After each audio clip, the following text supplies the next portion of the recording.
High friends, welcome back to our channel. आज आपण पाहूया कांदेपोळ्याची रेसिपी.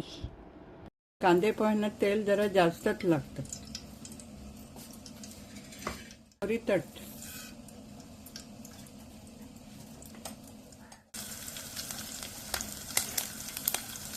कडे कढीपत्ता जरा सुकलाय, तुम्ही फ्रेश असल्यास फ्रेश घाला. त्यातले थोडे शेंगदाणे घालते. शेंगदाणे भाजून झाल्यावरती कांदा घालते. एक कांदा घातलाय मी, मीडियम साईजचा. आता एक बटाटा घालते, मध्यम साईजचा. बारीक तुकडे केलेत त्याचे, थोडा वेळ पाण्यात ठेवलेले. जरा बटाटा शिजेपर्यंत झाकण ठेवायचं आणि हळद पावडर घालायची. ढवळून घ्यायचं जरा. कांदा किती नरम झालाय, बटाटा किती शिजलाय, ढवळल्यानंतर कळतं जरा. त्यात थोडं पाणी घालायचं. पुन्हा त्याच्यावर झाकण ठेवायचं.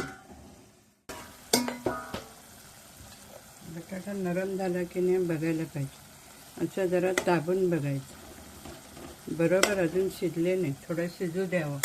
थोडं गरम पाणी घालते. आता पोहे धुवून घ्यायचे.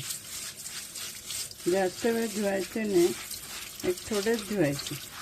पण जरा हे पोहे जरा जुने आहे म्हणून जरा धुते.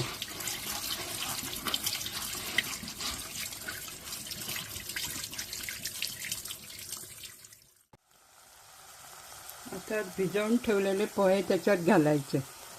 मीठ पोह्यांना लागण्यासाठी वरतून थोडं मीठ घालायचं.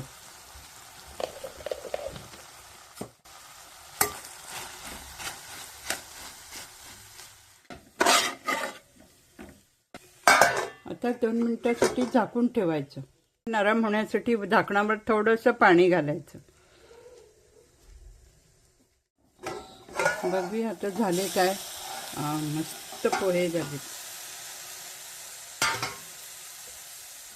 आता वरतून कोथिंबीर घालायची.